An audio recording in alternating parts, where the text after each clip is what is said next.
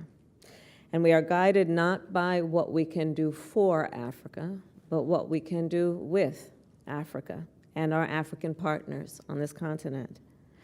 African nations such as Ghana play a critical role in a number of global issues, whether it be the issue of food security, the climate crisis, or resilient supply chains. African voices, including that of Ghana, are critical to global peace and security, including the defense of the United Nations Charter.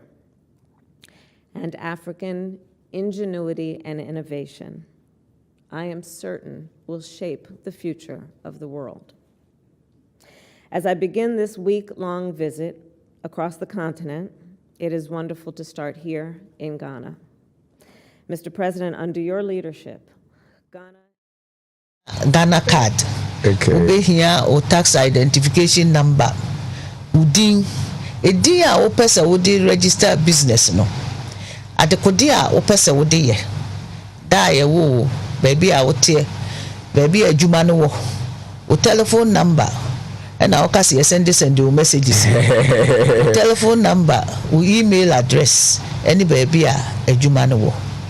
Na mencha di bi mu kakra so we be registered dino na say o churu bi a ajoabo atema enterprise ana se ventures a utimi di ye bibia utimi di bibia hyase na mum se utimi okọfa ne say abena dance electrical works not just electrical as adwuma nko ana be and as a construction works and as a catering services so we bo adwuma kro na wo ye wo din mu a not just untimi mpa hwe nka ho kire se adwuma no. Okay.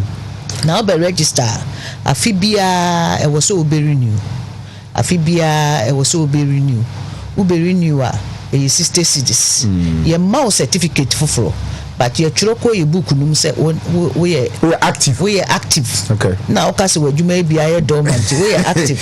Entino ya na ye pese ye hu say adwuma na e tokoso ana say enye adwuma because unim so obi be register sa no a no ofa din no a yentimi mfa ma obia nti bia na wonya adwuma be 10 years 20 years misana store bi wo mekwam ho sunkwa stores sesi a wo mutombidie enso so eda wo animu me sure say wo ye books mu enso so enya adwuma okay wono so a omeyin free mu entino intimi mpam obia enu nti nanse ye hwehwe mu na din be 500,000 wo mun renew ye enti ayi say e free na ya kosi June say wa ma me renew a ye be yi wa free e book no so okay I don't so popular. Okay.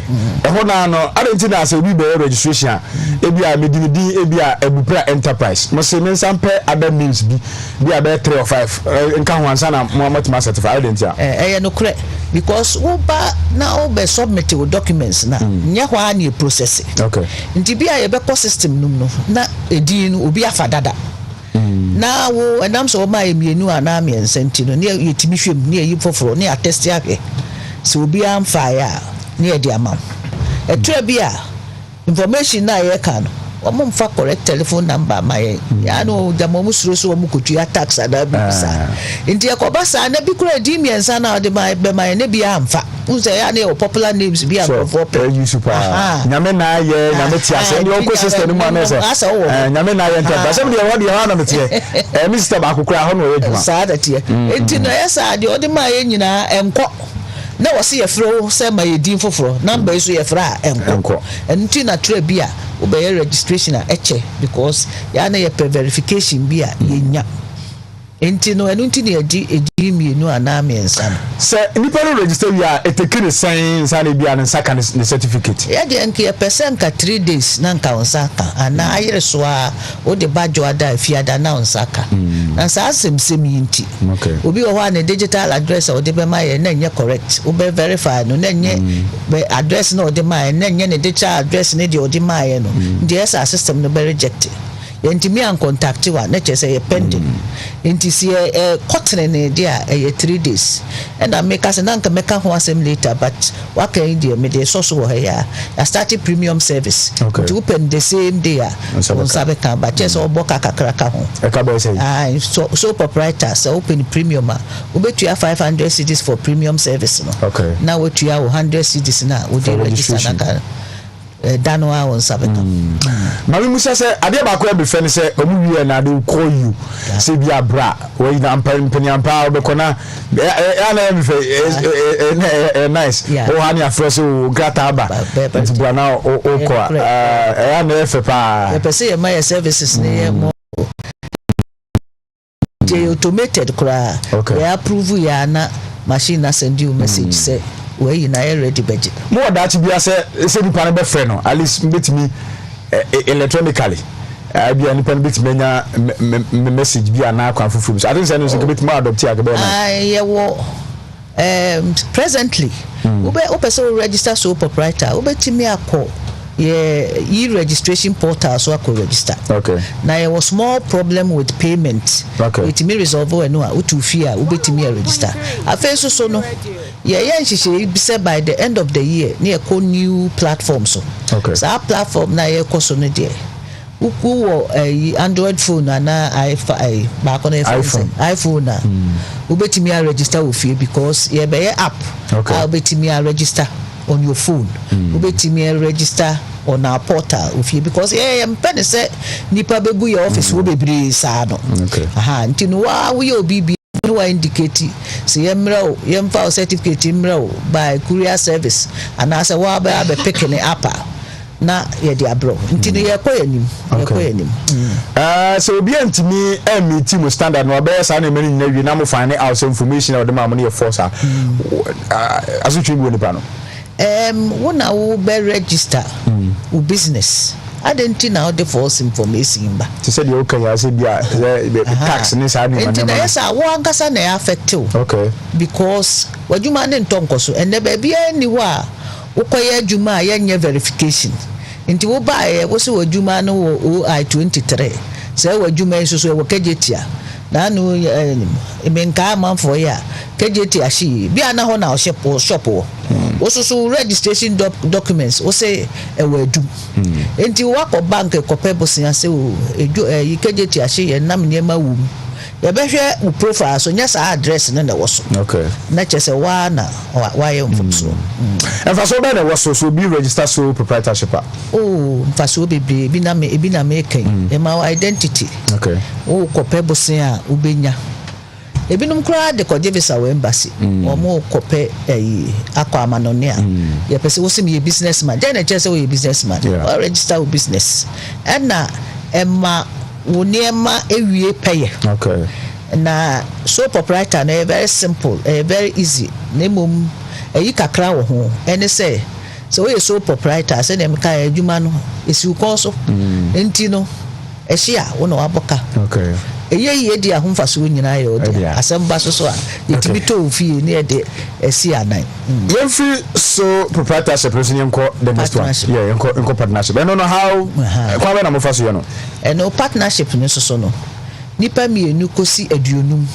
and aduonu sorry nipa mienu kosi aduonu 2 to 20 and a partnership and no so no the same requirements near wo and so 100 Ghana sa and patcho de bi no 180 so wo bro ba enti e de ka 180 no who be register on say so proprietor no answer waba o say person me yes adwuma yi say near register ma partnership no dey who be register ya ma utintim deed of partnership because e be nipa mienu na ekoye adwuma nipa mienu ko pemaduo no nti tro bia na adwen sakra ya ba nti no ansa na wo be hye adwuma na se ya pese o ma yehu ba bia adwuma no wo se basa mo chemfa so asem be che no ba bia mo bank wo adwuma potia mo pese mo ye sika mo di betua mo work sika ene ade se ne mo be chemfa so no tintim krata no e de abeto register of companies ansa na wache adwuma na se se ne be ya daachi bisa asem bi ba deed of partnership na mu ba kire se so asem bi ba wantwi bi ba kwa ya mo be fa so a resolve no se mo de be court ana mo be sinkonya ana mo be ende na eno da ho na no we a just o stamp land valuation board now they aka ho na o de aba enti no eno 180 cedis eno so no ya na ye nkrofo se professional woman tie legal firms ni accounting firms ni ade but no nchese wo ye trading enterprise a untimi enye ne partnership ya na person for obi kan ho but on person wo betritiri mu bebre say obi ye partnership will register partnership company consequences ben how ben wo ho risk ben wo ho risk no it is on say graduated form of sole proprietor. Okay. And untino members no partners no individually liable for more tax obligations. Okay. And so partnership nankasa tax obligations.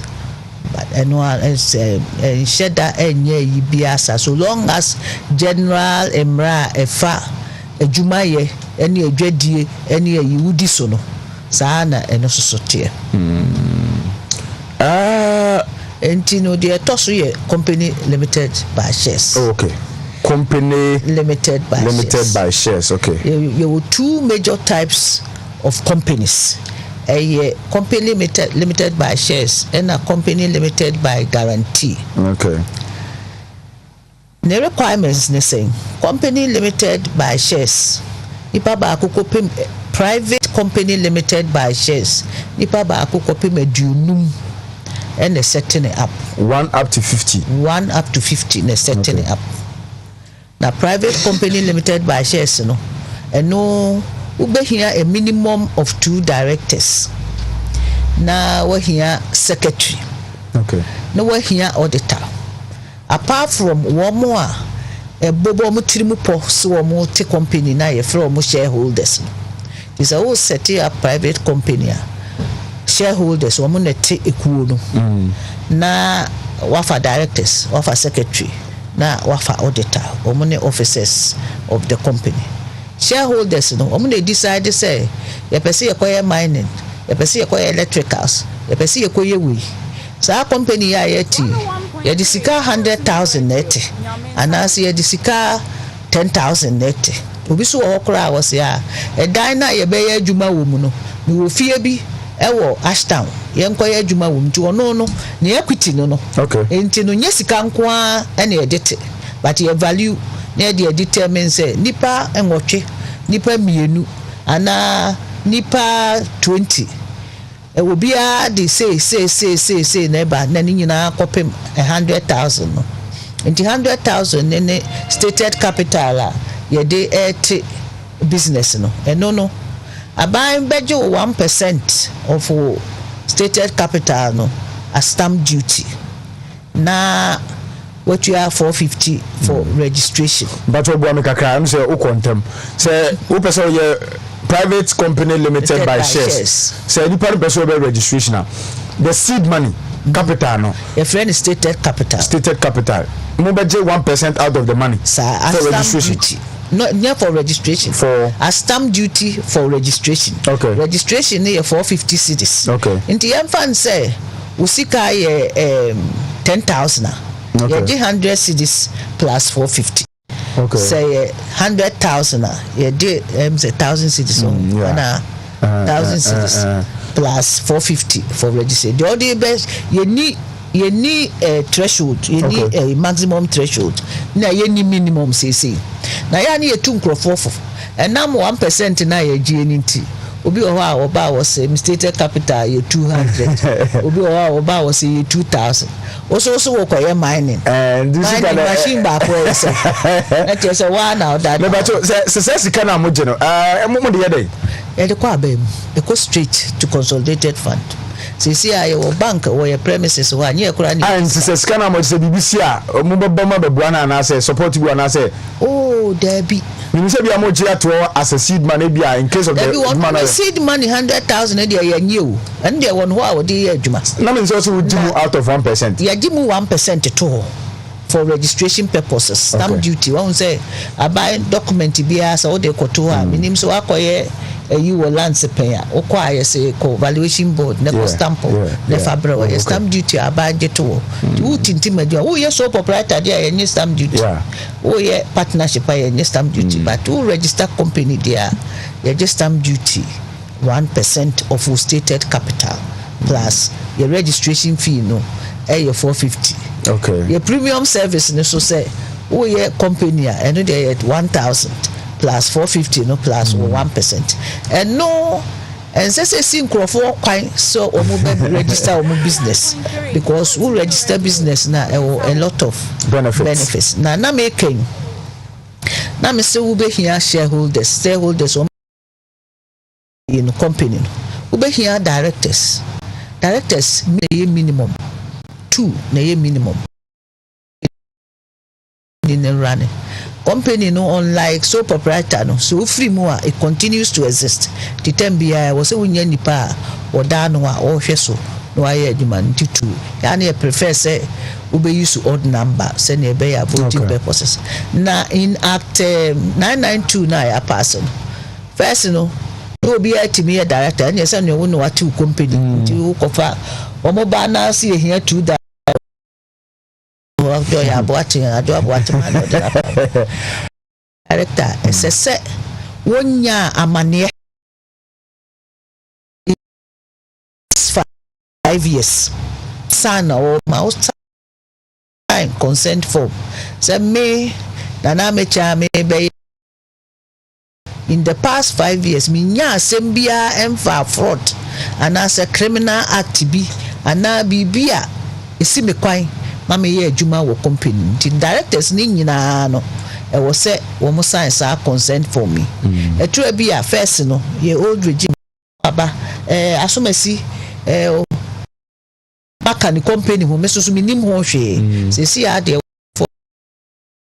say what dia to say company na me chance o setting up no o pese o ye director na wo be director no na chese wo huni asem and na face so secretary then the maker no first typist be obtain office no dey na your secretary and then tesa I was a secretary no what tertiary qualification.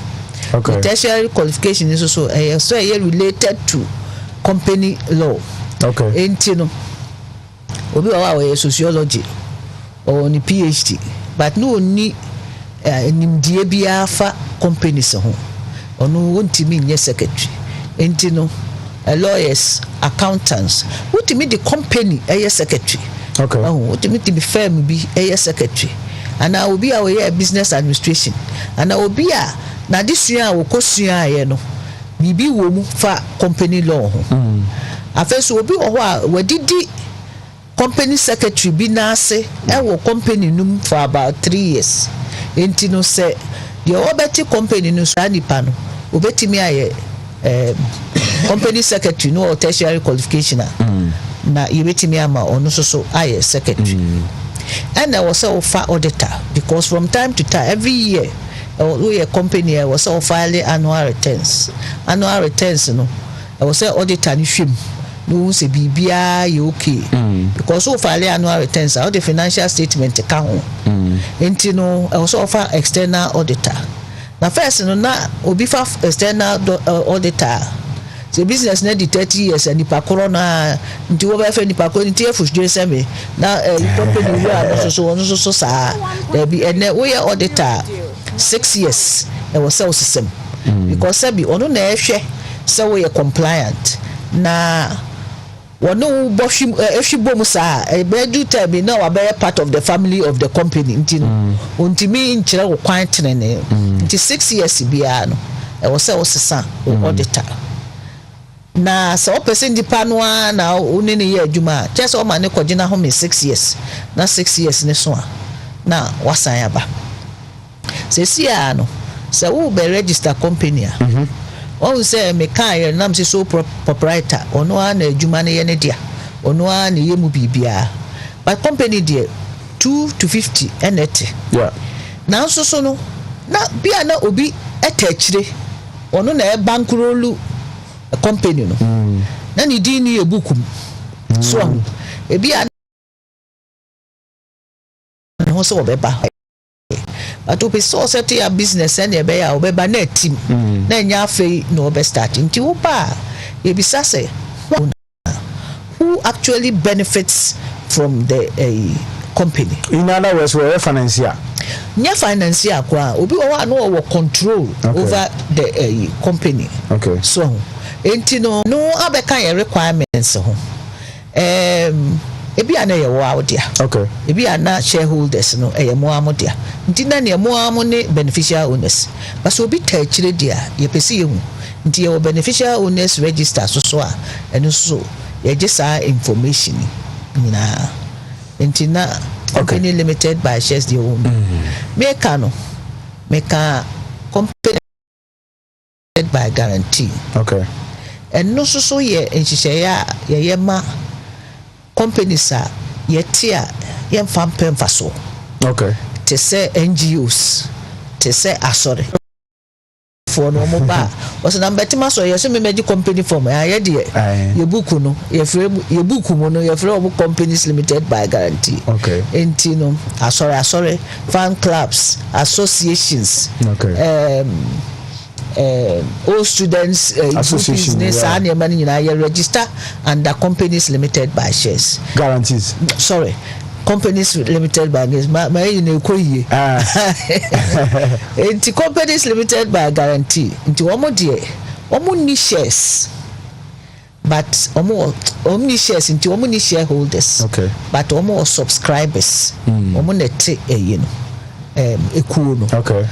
So executive councillor omo members no te say board of directors eno no omo yema company limited eno na oba wo de constitution attach no.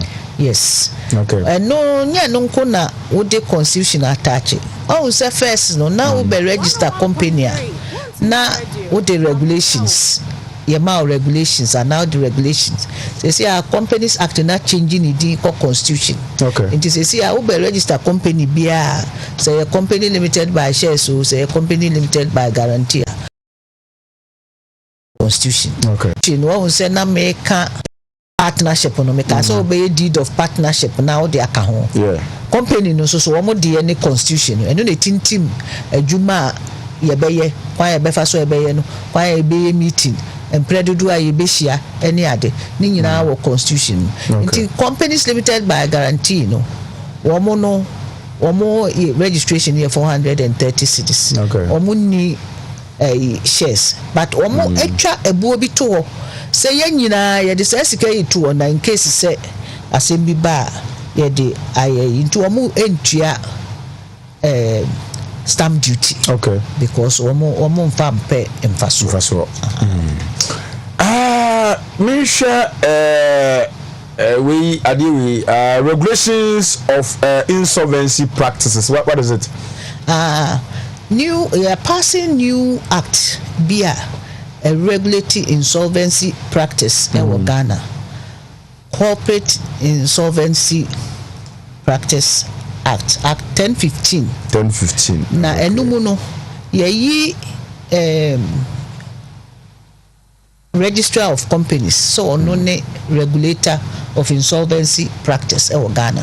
So insolvency practice anything ebi ana wa register wadwuma uye wadwuma na dru time bi na wakohiehiem na ebi anka wo begu adwuma no kora sa insolvency practitioners wo frɛ omo beboa wo na omo ahwɛ sɛ adwuma no ebetimi asa agina ana sɛ omo betimi aboa mo akopɛ sika de aba be shem akrakra no sɛ ne be ya wo be sensi udadam ya fan sɛ IMF ya ekoyi it said the insolvency practitioner bi boa government na ahwɛ sɛ ebetimi asan agina ye na aso ha enti no so ye hwa na anye yi a na wo see dissolve no no mo e de aba ne a winde ne apa ma e wo but omo no mo ye hefo omo wo hemfa afei na act number. Okay.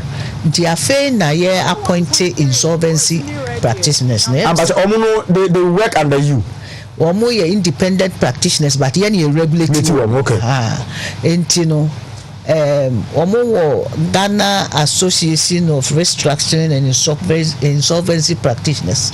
Okay. Omo ye from Garia. In fact, last 2 weeks omo inductees so far no MCA we nipa be 300 wow. Omo practice wo Ghana but ye na ekura register no. Okay. Nti no se bia wo ye adwuma na se bia wo fu se wo kwa ahohiahia na wo hia wo bia utimi contact your office and utimi contact Garia and omo aboa you register professional bodies so to say Ghana Bar Association Ghana Medical Association ne sa ne manema omo so you register omo under Professional Bodies Act.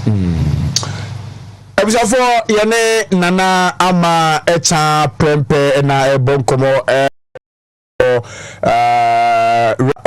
of companies Kumasi na yede no ebonkomo ne anopai na wache new directives aba any law fufra wonom de adwuma ewo wonom asoye mami musa challenges bay na mo face outfit a number of challenges yeah na network ni nyina so papa okay titura bia na said ye dada nkrofo yes beje ne china obehwe na network na to article ba yeguso say animani mu ya ye pese ye de system ne ko cloud se ne be ya e benya support kakra na ye tintim new platform kra to say de na make no se wotu fie a obetimi a register any ade na Goro Boys so high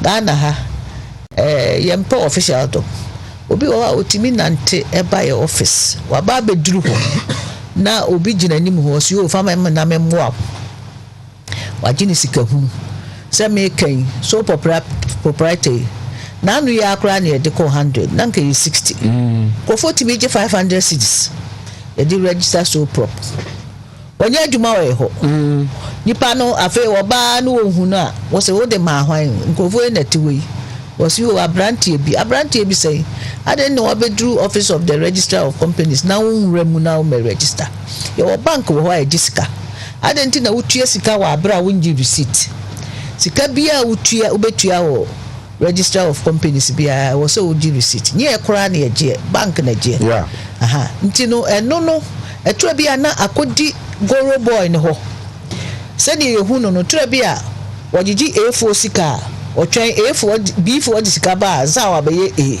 nti no waje usika no mfa ma ye kora wo so wunim se wa start registration process no so na nka yensa se wo ba na wo be registration wo ye ho as soon as ye bebo wa yi no agu your system no so no ye send you message pending approval now unim se abuy your system no nti so wunia obetua sika ma obi na otwe na unya message na chese nko obuku ye ya so ye be send you message say ya approve ye print certificate no kra ye send you message say ya print certificate the nearby high titru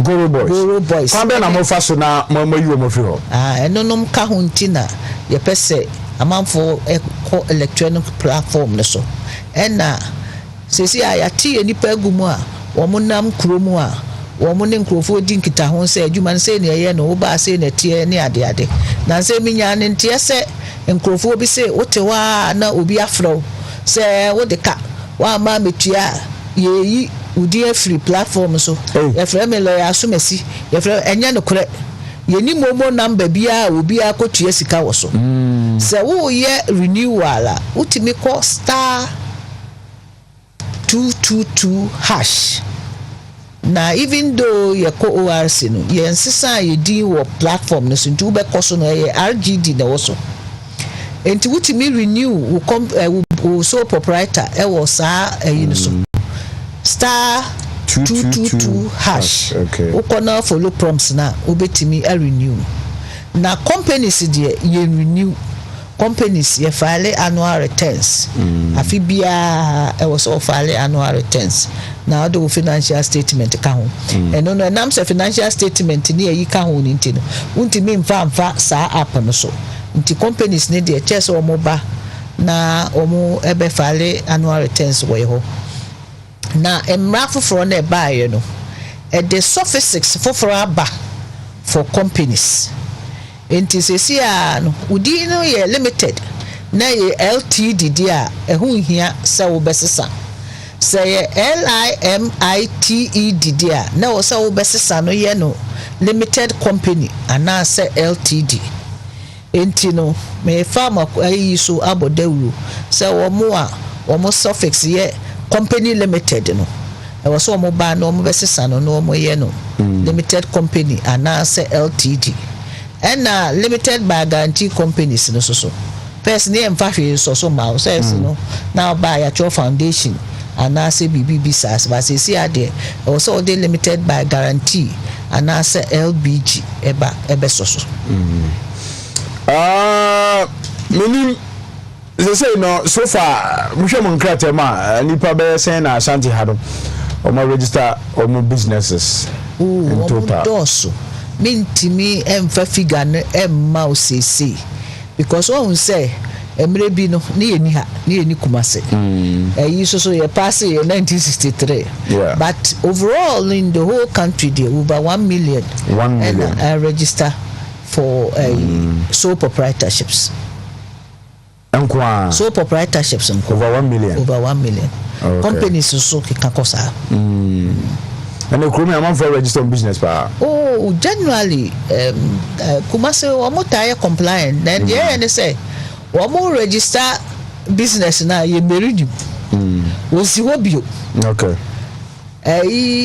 chese bi awode koye bibi na wo kone ese fa akrata abra okokoduru ase ye ade we na say receipt way no emri odi america no aba into amanfo se mo register e was afibia mo renew and even though Kumasi wo ma register bebre no ye ka Ashanti region nyina e was amanfo be register todo no ye o mo se adwuma a wo mo ye no ehu hia so be register so wo ye adwuma e ma mfaso bia so register o ba be register okay yeah em say unkase na o ka requirement say so be the sole proprietorship no your VAT 100 Ghana cedis onipa no kura na Ghana card onipa no the tin number ni din the purpose genti operation obi esa de no ma me musa say onipa no ba na bia oni Ghana card aden oni Ghana bia oni Ghana card na bia ni nua bi obi obetima gine nua bia bia se nyawa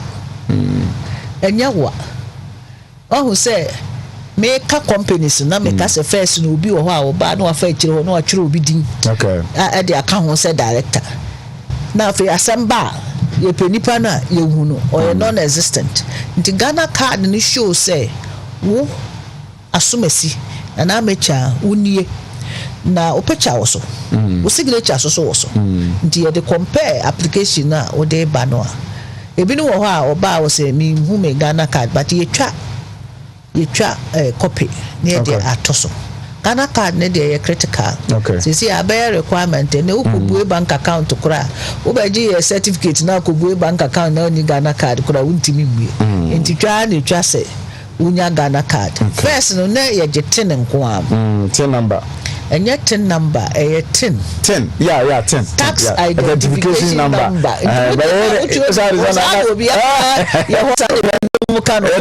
tin number according to 10 that's right do here 10 no and no ye identifier e kire se adwuma no e ye wo dia sure ebi akamu na information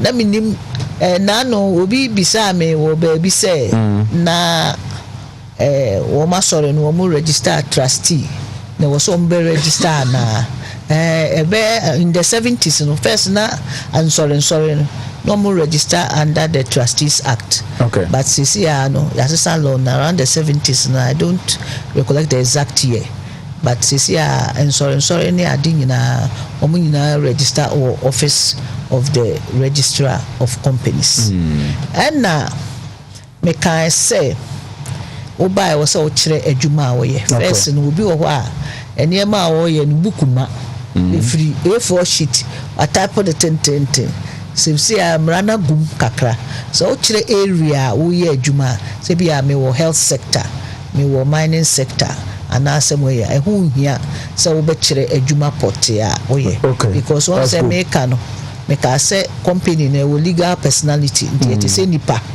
di nipa de say wo tumi say wo ye bibia apart from the tomra ti saa so ne fa company no na mom eni wo constitution no say wo detail say adwuma we na wo ye dia na wo say ne wo ba na wo kire ye adwuma wo ye okay ye medase pa in fact ye nyaso no pay fa onkoma oni yen edie bibia nso kire wadua ye ne wo beba na afi ye dinko obisafo ye ne ye maame nana ama echa prempe na abo enkomo office of the registrar of companies mpacho mo he ye wo edum ho na ye wo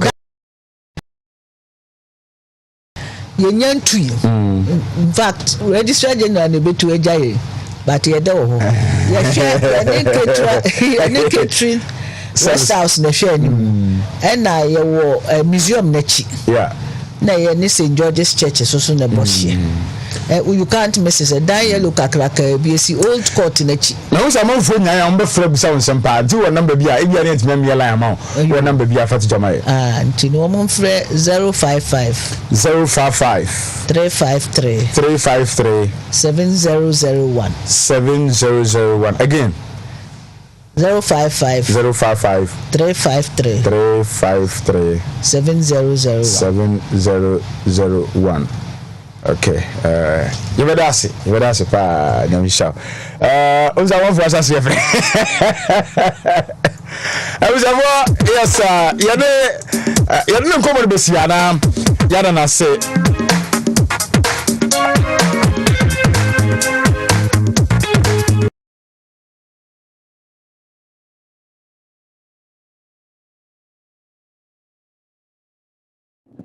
the President of the Republic and the Vice President of the United States.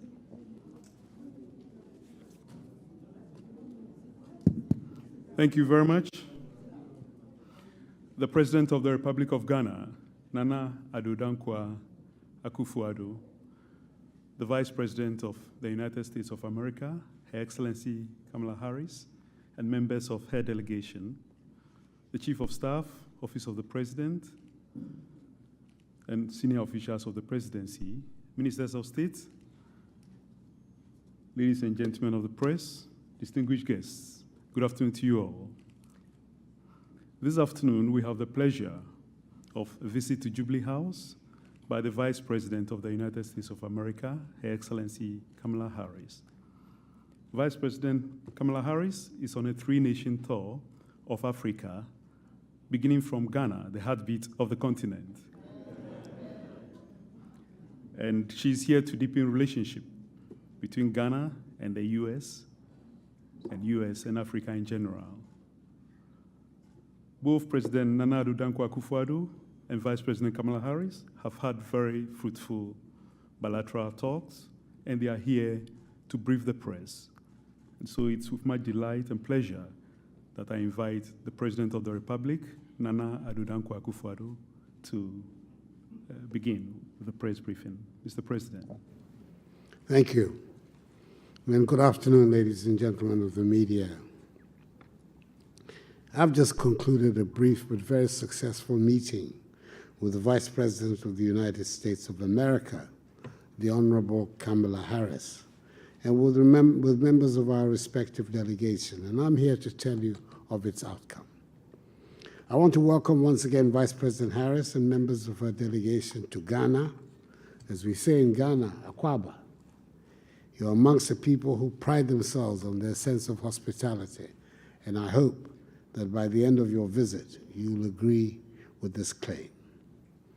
Ladies and gentlemen, the purpose of this visit by the American Vice President is to reaffirm the ties of cooperation and the bonds of friendship that our two countries attach to our relations with each other.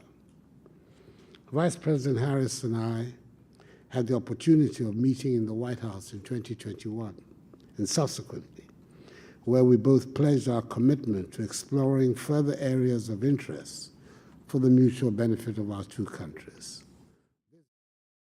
baby bibiri or Boama Strutef no be a co. Every Asuka anya ye and el coswa Asuka friends Deportivo. Okay, senior Muyo Magro. Yeah. Okay. Now previously no foot room will be now Babuba guy Susano to a friend say once a buba eshe born nasi corner okutola unia but net dear mitmaka say jinaswa and yema tie beda nasi doctor benasa okay obojumo pa nanum so te na ahombrasie odinam senanka ba bia wadri woti ase adwuma kese sa ahye ne nsa enso ahombrasie a papa edinam no ano odin na owo pepa yeah, Jumana or Pepasa over Brown Crawford. What in this year? It's not only about work, no. One causes personal development in Hiano. So, who bet 2 pounds or to a Juma or Yene or Brava boom. In Hiano, what I say, on the Riasimunano, one name Crawfordnam. No Crawfordna no Munamno, or Muni who interest at Hata, a hard you. But wait, dear, Papano, personally, one causes who interest or at heart. Okay. So what I say, and I'm more be a word to Biano, except for I say, no, you be born in Chidom, most especially, or they are there ABC home monumenta. No, ye can't feel the gadochi, and a be improve among force skills. What I say, I'm a more to me a developer, a divu, I'm a benefit of my community. You be born a basso. The most undiluted super okay good morning Razak we just say here oh nya adom I'm for be at that vice president office na omo yasrafo so person be modi everybody omo so banner do we see kasana we see flex ho no enzo kaminya nazile minyanga soja vonga metwabo chikakra o de be say o how soja manya gafe bono o manya da bubi o neza baso to bi it also with you in fact o enjoy truly wadaro ma unu say the mechanic say me de bien ye bia I do it with my faith. Okay. There na me some e kafan ejuma me ye ho. Okay. Equity and fairness, that is what my religion is demanding from me. Baby, and he who seeks equity must also definitely have to come out with clean hands. So, me maka, many prophet there, but they also visit me enyem. Okay. Sana menso metie. Okay. Sana Yankopon say nipa no sebi chairman tuwe Mr. Paul tuwe se meneno kra wasem bi dada na enye na me ye bisa me se obi a ye pay accountant Wontumi ready why na minim so oya accountant professional accountant na me say Paul accountant a meneno ntakwa na ejina baby yes sana wo tie sana Yankopon ka kire musa but ya amonfo anye wona ntakwa de ejina baby o so de wona kundada ejina baby ba Yankopon say enam so ono na wonim se oya accountant nti obi chima nti bonidi. That is what driving me. Bonidi etero but before you come on you so on no talk nti on man say opportunity ya do be so no mo busy pa ebe foti assessing position now for say my recommendation man abu nyamisuman say nyame untimi yo we can say nyamisuman ka say interesting it is bonfire ma watam you see atamfu so ma ho atamfu ma den na Yankopon pese tambia wakomu clean yeah it's true tambia wakomu clean nti no for say bonfire ma watam atamfu ji na munyo obi na owo ma wo no yifi wakomu yeah eno wo ye de hwea enye yi e sa na Yankopon bo ya eno ko na kasa wo ye sa oboaboa ejasrama no edugu na tifi o ti ase but nipa do say na tesa principle ya se eno kasa me mompa no ya akamu kwa ya kasa why na to ensa dishra na bible so accountant say you see trust and a driving yeah sure trust yeah it's true and driving that's very important so all right tradition there say nipa nipa bia obehia ni bia respect emano tradition eno ne your friend say consonant with your friend say religion nipa and respect emano nemum ade ba consonant say ade account papaye aye friend ne papaye enafo nipa a omo akukuduro omo ye papa no omo no so enti so obi ye papa ma o na wa nyina ya ne so we nipa bon so to so ye papa ma obi nyankopon kra so wa papa ma de obi one na wa hu ko jani ba ko manu ko na fa obabi because he doesn't deserve it me aminia King Eben the boss player me man shedding na masaka na nsesan kofo no mobile system omusi wachi no makobia oniema omutimi sa monitor wudi ochimpo nipa ye ne omote na nse area me o maye biu ka bi chesi me 4 days ago there be like boss player man for kobia ne dem oniema oh really wa jomo na man for asichi ono wani abre etiatia muboja na man for asichi ewia kete ewia no ma sesa dem nyina na manyina 101.3 no boxer shock scroll royal wansi Razak Abu-Prah meni pa o se say bibia no de call o ma yimbi just that car no odimechi sa e ba cross no kra e ginaye ba me nso me kona wo yem sa na ma pake me gina ha monte me timoto so no me tambia me timoto so se me kwa even how you can music kai efri me chiba na ma kwan yes ti me ma kwan no ono sam ho no ko ginaye no twema wo sabi sa na ho twema me besa na ho me branch me junction ono di mi kana cross me e o junction no so ono ko book kef no block kwan anjo enyumre 10 o'clock the chem so can you white o report to my police me report na me ye ba me obi me o ye me obi I am preparing myself. We will crash each other. I say I'm preparing myself. We will crash each other. This is a very serious issue. I'm preparing myself. We will crash each other because on my ujagra no kuma kwa. Debi dankwa. On my ujagra no kwa. 1.3. Wontumi radio. On my ujagra no do them out. Uno bi manenka wasem ma da. Asempa na ukano. I'm telling you, it's true. No, people, we should be realistic. Udi agro na prawa, ya prawo kwa. Udi agro na ekunwa, you kun kwa. Omen me kwahwe ba se bia metiwe. MP mo ya to na wona dem akokun. Up to date nya security apparatus. Man for more duty ni ade nyina timi penetrate through. Ya kun kwa. How many years ni? Na etuwa na guy na yechini so no ya concert or court them na man for echi say the don no said no cancer hunu na man for echi sexy don anti seriously me we na me obi na me kra me kra acha be 1 month about for kra en kai sa matene mabawi asida it's true true Inti say that no. Any person na manual here. Protect yourself. Protect yourself. Self protected is very important. But who buy? And your friend say so abu we the me the twem na man bi wo stadium. Is a friend me sansa. Okay. We do am engage. O here na I say no foot say Mr. Paul Awonyeske. Me yahuno Mohammed bin so ho mo do so pa. Let's answer. We will crash each other.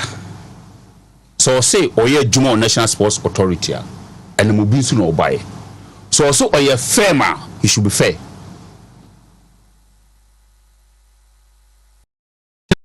Man for bahat. Wontumi radio. Nyame nsa wo. True on tapped west on people.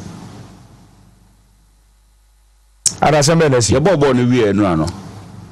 And now see the one beko. Nti omun kan hu se only police will be no mugina ho. Police ba ku ye friend Wood. Na say no na e frigate so ere no mu obi. Police ba ku ye friend Wood. Needless bravado. Kensem. They should be very careful. Me catch a police obi a wona da. And Miss Ansa, I'm telling him obi a wona da. He should prepare. He should just prepare. Okay, to the info na yemkwe I don't know where we need to start with. Na minim I just a quick one. Anwa news no what saying. Baswa. Very unfortunate. Sebi owu de ade a obi enim se ewo honom. Na time abeba no ana ye nim. Obi timi da eda ho obi enim se obewu. But onokra no ompeso obewu. Ona onim time obewu. 101.3 Wontumi radio. They are very unfortunate. Very unfortunate. Yes, na mama kratia. 56 years. Na mama tiase. 54, yeah, 54, 53, that's what tiase. And oweja no mama. Very unfortunate. And remember busu afọ ni nyina yakọ. Yeah. MPP constituency executive for mo kuma wu so. And the police station for nyina so ye mo yakọ. Na omo nhede. Ade a obi enim se ebesi. Meka so obi enim se ebesi a enye so obi enim se ono fra baso no obewu. But onipa bi enim se sa contract ade a woni nyankopon asan. Yeah. Nyankopon be di ne bo hye so. Sa tam do. Appointed unto man to die. Sa tam do. Obedi ne bo hye so. Just obi enim kwan ne de be fa so aba. And me gidi se ne ono mu de enu kra ne since ya tutu also and I say can kwanhia and I say any form of kwanhia bia. Oh, did you hear me now pe? Oh, say bio say menya ya anka da ha menya ya metu say la nko muso mana ma fa pressure metu obi anko say sika bia obabia ya no I utaju no sa asem no ho me taju pa say ubewu a like format be na nka opa de. Oh, ubenya kawada na because ndano bobe 12:30 na uhu hwibie mu tikana say u connect what was open fufufo but say afi ni ebo katita ni ede robe tumo na interesting word ye koyi ni eba na be na sifo ye say ni de aya na ha adwen but ni nyina mu no ti say dia da ne da muti ha mu bode ru fire resa ho ejina wo so say wo betu wo na onimu ho o body ni say changes ibamu a you should be able to know na what to ho anamon ti na da ne da nyina no ye bo aban a boa yen hwe na na adodan kwa akofo adubai no say agenda 111 wankase hotel ya yaresabia a ye hu say deficit e wo ya pomudin mu until district baku 111 I was here di apomudin not cheap compounds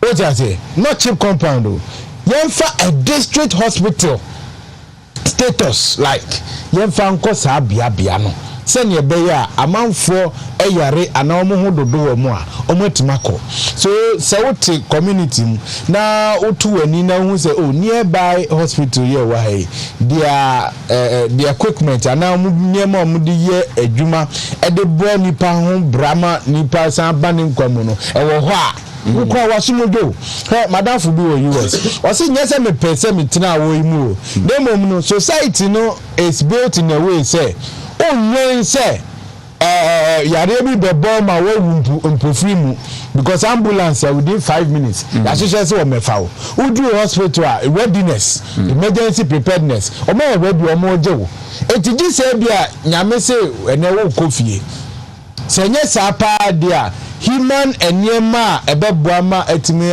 sustain you and say amu survive no there it is there so I say ntino ewuo de minia yembo ma obi but so obi so free mu a enema bebre na ahwere ye wura so yi especially wakoye MP nkofo bebre na fa ne so ma o nsa call ma no enne sa nipa no as ye de black ntoma abesi woni mu sei you cannot see through. What I say, Nipano, next semester may day, next term may day, your makwaya may day. What I say, it's a idea a hard dream. O mine the boca, Tizia no ha bushia, their own cabiche, Muafedio or Cotinasi, the Osen Gokone, Jumacopebi Ebano, Afedio.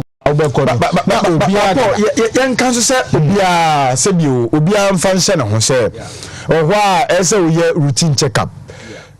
Mimi tuwe media mama who say at 3 months bia enwa na so ye me call all social hospital wa dweso ana me kwa mo check me BP twi me moja na ma check na doctor na report ama me oh we okay so ebia wo person wo ni man kitibe wa say rebu a wo nante ko ba oduane awudie o movement say o pressure say dey sitie o moja kro mu na ho odan te say e say wa enkoso bia o ura hospital bia o wo check wo mo nyoka pre check BP show sugar level say the man o check e boa wa Abu-Prah the woman say me my adwuma wa ban it's very very very important for the past 12 years to 13 years now the only say if you don't know ade bia wo ye bia no say unim dia how do you even do it what I say my study wo senior we see here journalism you are into say obefa professional bodies abba now we interview them. I think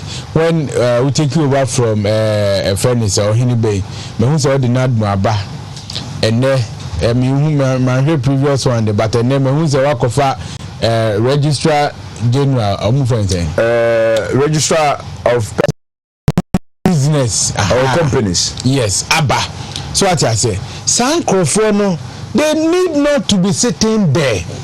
Abai ebie nyuma na they are supposed to be facilitators.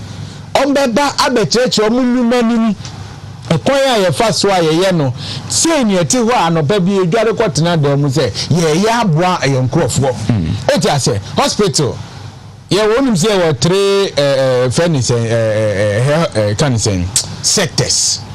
One preventive. So what I say preventive no say obe see yare no kwan ema yare no kra na situation no kwan what I say ade no kra premba ntine wo community health nurses a omunam no mo wo vaccine no mo wo cancer immunization ya ade so what I say na sa ade no prevent and sana curative no your friend is saying yare na nkata abo no akọ ayaresa na ya sawo sa yare no asana rehabilitation abowo na we say manage you in a way now it's back to normal so at nti debia na we say ma preventive no ekoso na mo dwuma no kompo etumpon enu ne tumpon a emma amanfo nyare na ho nti dan awareness creation na ye na nkofo na wo fo na mo cheche mu say dey working nipa no sorry and so wasore no oko so ati ba wa su nim say emre ko wani mu na wumfie ko wani mu no na wa ho oden na nkasa nipa dua na nkasa no na ho oden no ba fom ti wan kasa should know say no ehwo se me ko na ekoche ebu oko abeko ayare sabia kwa no na ga no wa hwe nipa eguwe wo de na ye osimi be check any matter me hwe emergency for yi that is how come I say ye mle bi nkura bata ni bebri na precious na eko doctors ni so no esonte so that they can even tackle the preventive ones. So what I say nti ye check and then the buy obi pin da borderline ye monitor for the week. So what I say ni enhwe senior ade ni besi akwa ye but we dey when say BP monitoring kwa no see ye check BP I see check it 3 times as an afani average yeah but we dey pentem nti because the back edasuro ewasuro na yem kura edupem akoma no so dey nya kase kosro pe na asa akoka no na say enu so na mu etini nyina ye say be koso ama education no aba onipa ho aba ne ho so ati say ho ba ho so na da ho so a ye nyina betima ba onim say wo ko Japan a onim mo biggest challenge be pen What do you want challenge? Japan or China? Japan. Both Japan and China. I know of Japan. Nippon. Omunia de dademua because body no omo hwe omo didie ne nyema ense body nan kasa. What you say? Ah, you know, nipa nya no mu de dadem. Nyu omo chale ya hadie bibia ko ya tonto nyina gudem one ayo twa. What you say? Let me can nipa no Japan ebi omo didie ho ni ye. Se na meken ai nipa yi na didie enko yie. Sisi a ye nyina ya turn to fast foods. Ade so fast ya nto ye boas ni ye. You were few. So I didn't cry. I throw the fast food. But I know you're interested. And I'm to check. Say, Mammy Toby now do fast. You crack drive through crampo. And you would drive you just so near the Diana 10 more. But you're true a boss in a have buying in send you see area. You know be near DB near the practice and yard. Oh, Minia. Eno no beti ma abayo because we dey nya ne sa ye hwe ye niema ye dey ko ni paduanum eno ase ma mi twa bi na nam bedu ma yanka bo sesia cars ya parking ni to fini ade ai madam fu ko ade on the testing obi e betwa bi ma na we ansa na wato bi ono ba wi bi ansa na wasa to bi akofie o anwumre no tide bi na fu ni se den o kan ho ya ontie so achase ntino yan kasa in person so no say ye ma esi ani so say ye pese ye hwe yan kasa yana muntu aduane ne ya bra bo so a epe bua yen na aban no so aboa with facilities na ne okwa etimi aboa ma wapomuden no etimi agina Razak self examination how I say ye hwe husiye bobo e betimi anyina che because ya de utie papa no kwan of fast ko no am say so ya rekwa da dem kwa say say bonu putupuru na say no ya name peace ni bi kasa say bi kwa ma de pie kwa ko na say lifeless o da ho tane em fa no na ko hospital ni ade a na so ba medical reports okay from head to toe every 3 months we are me come personal domain very very very important wo ya re answer na person ko the private doctor in the family. And she no chase a oh sure. But it will lead to your health. Sure. A child choir over fast or better I say. A child choir over fast or better say. Any see and a cost. Yeah. Doctors periodically more warning about the friends say kidney disease. Yeah, near me deba. No more we say there's no for power. Kidney failure no care a common for power but they also nipa ye no twin from cerebral onyesa disease no you see enye sebi they are more catchy na say enam na ye we ni bebre ye nteso meat na yen club ni no mo ye nteso ga ye sare je ye nteso and say make in general. It's a precautionary medical expert in labor. Ne num so bebre so ne bo nya den. Ne bi ne dia be siwe ne ne bi ne dia be siwe. Sky water. Ne num so bebre. Na sabi ade a chempu na e betima 90 10 minutes exercise ye nye. Amanfo nye. Basic things. There are basic things I was we are wapumudia and ne be kosoro. You have very good health. Nti migidi se yenya ahweyiye from tetenyina yeso bi enu ade sika ni sika ekosie ne da no kran so ya ba ye tie ye nche se eja ko men se wuye ye kosie no ni sika ni nyina ye de ba ka ho ekosie no tabi ya nte se eja mame ya bruwa ewuye se ni fie ni na esie no ya nte bibisa. It means they will be Ubejano was a so. Yeah. Because Adianka Wosika, I was a Uska was a old talk now demono. Penny end them. This near Cotabro, near them. Adaka. Obiazu ni bi woni fie. Obi ani bi woni fie. 103. Say adaka de sebi. Esikafo mo Ghana, say nka enye omo, ne to enye omo de. Sika ni ba nsusu do akwa say me to fura adaka. Ana me to adaka akwa kwesi bibi. Obi anya bi. Oto amafo be dwane wo. Oto fura adaka be si mfie say kim.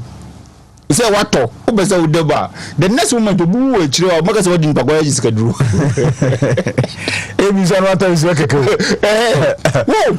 But enti say the yatin sika ni be no a wo a say esesa ni sika ni nyina de ikosie no ni adaje. Obu oni adaje o from Monday to Sunday. No my busy. And my say ko bacha say we need time and kasa man enti yan to e boas. So hwe sebi ye papa no e kwan a ofo so eto ya na any conditions am for kan was man omu hu ye eno omu moderation de ko hospital. You see that sebi stroke then a deba air pressure. Pressure na this stroke. Stress up. Yes, stress up. Any pressure. Me Mr. Paul ni no one me national service 2013. Kumasi South Hospital. De misuya ni yare bi enu na ekum nipa. This open. Yare bi enu ekum nipa this open. This open. Ele almost yare bi obabi ya wa no duro no. Na no ka prevention no. Enti ye don tu yare eduro no so a de obayansa obenom. Na wa survival. Enti so wo pressure duro a na ma pressure yare na pressure also a de obayan se enku numaduro.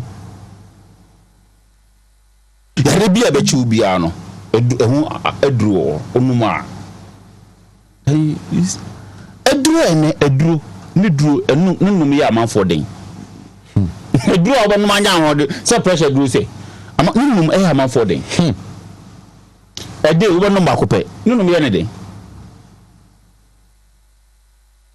Enti said that and then another thing is our blatant abuse of drugs. Blatant abuse of drugs. Mayo bi o se ne yeso onum paracetamol no 4 no akabo no awe no anom sinja ya osai asa bibio ebe se liver because just powdered and ekoko to liver no so prevent chemicals. You keep on dumping chemicals on the liver. You keep on. Share yare DMB hepatitis B ni area. A lot of guys here omunum your friend is tramadol omubi. Tramadol intake caused hepatitis B. Yes. So or abuse no. Onso on call so tell. Jeni hunambe ni bia tramadol no benom. Jeni hunambe ni bia tramadol no benom.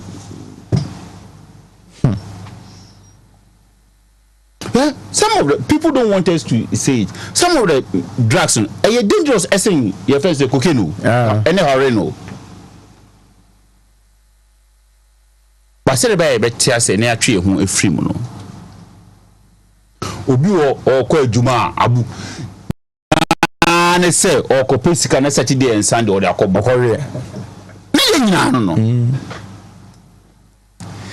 And so we are not about a part of the daily activities. Daily. You ban if you are onomusa. Or any jeba, onomusa. The buffalo, onomusa. Or Kokunta Koya, onomusa. So, Michi say, those things in there. Ka ahode a orekache obi so ontisin den ka uniza ode onisika no de to bisika ezi a meka ze go ka ze ka se do to do e da go discount be 20 we discount be 1000 e so discount do to ka de ndembru na ndembru na yi na obeka chiro ye bo da ndembru na mi se yes pa ze ye health ne ehunya sebi nipa ko no ka bia na wo men nju ukra nka sebi nke mfa ho no kra nku ukra nke mfa ho but nipa ana ya hwere and nesabi or MP ya okwe enoma bebre na ABC said Mr. Pork probably doing by election or mo emo nsa call man no enne technical omu nyina yakoye nyanka omu nyina awu technical omu koye nyanka because obo show omu no onu obium and then on minus so eka ombobo New Patriotic Party kaya ombobo yeah general secretary ni mpeno fona mkwanso ba on said the assembly and yes when there is caution you listen now for be now that ball okay men kasa wona odo obi anu odo ye nim se wona odo but ekwan ade ne be fa so ebeba no ebe ka nipa bebri esikafo ya ye ka o ma asem no ye jije musori nya adoye la mo ye ma amanfo ni nti na ye ka yo na nka mu o musika na mu fo mu obi aye nka ye fa mo ho be nti na ye bompa ye se do be ye sika bo ma ebi nyankopon ma ne bebri so be ye sika pa na oja do botom le e nyankopon ma me no nyina bi na me de ngo so se wodi Inti se lechere nti okay mate amanfo ye nya hwe yi kakra alright me da se Razak Abubakar MPP youth organizer was Subin Kwabna Yando and so our MPP communication team member we show Fraser Boachi Insura Ofuwata so enim na you know communication administrator message obi asa do message because the club no there we drink sir obi message asa there man I say club no there we will drink sir yate we will fish out our MPs who approve Akufo-Addo's ministers Joseph Yamin Kabra Abu-Prah medase na tin say yenkomo no ye dema irefi impenifo kakra maminchia regional minister Rasa Mosemensa ye ba ya ye ka security won sensem ya empenifo a ye di dwumadi ahye monsa na mo hwese da ne da nyina no okowdwa so a ohubetima asa bafie so atase asumdwe mu because I believe say nipa wa asumdwe a utimi ye eniema opese wo ye nyina nti ebeda o mase Rasa Mosemensa ma ese ba bi a medubia me sori ni mabomi mu ase ama no papa edas da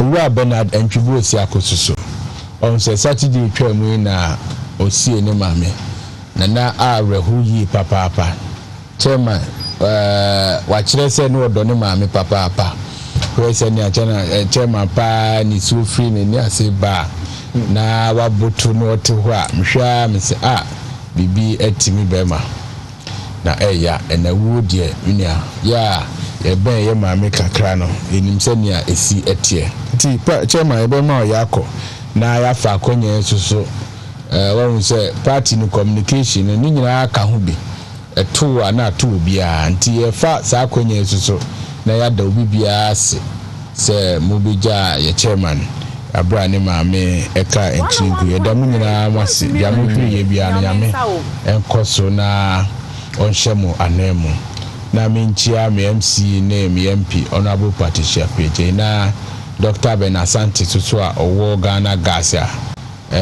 obuama asokwafo atide na obuama senior proposal say dia to nanim say ohwema development ankasa ebi akaye so ewa asokwa no abamu no ebechia no na no pe lawyer John Ampon yes in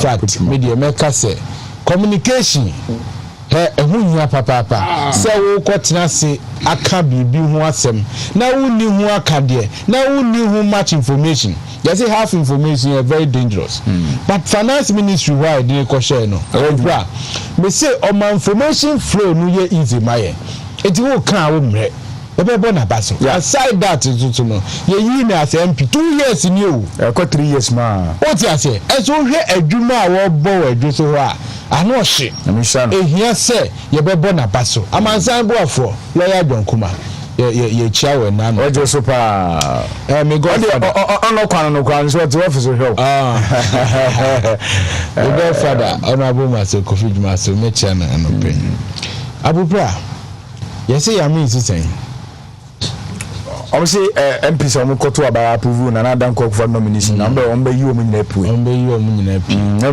so mo so mbe twa ma so mbe o mo dey yo yate na me de makaze sa parliament we de me njo mu ndi oni mintia parliament a eye nipa 137 na ye ko you speaker of parliament a ye timi to NDC ni ebe speaker of parliament exactly exactly na mumu kran prayer to abama mumu na speaker of parliament ye nko ye nku wo mu ye nye wo mo hwe ye cry enhye ye na mo de ye to abama ye yi 6 minutes ya mumu sisen mu be yi o mo pie na ma ye mo de o ti ase na ma ye mo de me kase o man chechire ye mfa abro na chechire o man yo o ti ase se wo de abro ahoye a bitterness o ti ase o de hyewu mu se enu na me de ebe chechire o man a enye yie so ati ase enti na da ne da nyina no me kasa 1 2 no abodon Dramani Muhammadin because adwene e woni timu no ahoye a adwin and a winning team until recently any a tour back from 2020 wako state program bi on ko bi da ahoye ane da so onimu na say wutie ne kasa was na Gracia any article holders no me ba me hwem na me ye free ho ne ade article holders no mo Chinese omo nya Ghana for Ghana ni bia pese obobra ni sikasem ekoyie aduma a oye no aduma ni timi hwe ni yie as a union is ameti here ye fe bi living wage da bia ye come minimum wage but ye fe bi living wage but ye kan ho asem that is where every worker dreams say obekwa akoduru ho worker bia da ye so ni nani so ade hu ni say oye betima duru condition of service and ye fe living wage ebe kura ye be ye check o madodo awo ye de hu allowance ni sika ade mo mo aka wakatua ho oyere mu mu awo o ti ase edan e wo say utinem at this level ni a check ni nyina na de account ni amount sa pay no a e wo say boa ma wo tina asetenam it is here was ankrofo bi kura pa ya ye o mu article 71 holders ya o ba wo se ma me twi o mu mra from no mo me say ye deja from no abi